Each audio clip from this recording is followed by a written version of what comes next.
নিম্নলিখিত কোনটি প্রকৃতিতে প্রাপ্ত সবথেকে ভারী মৌল? থোরিয়াম।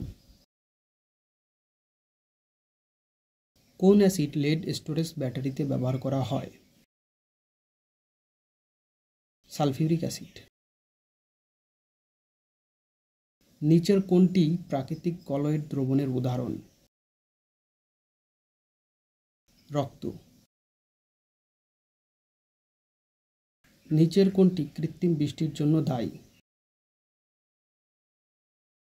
Silver iodide.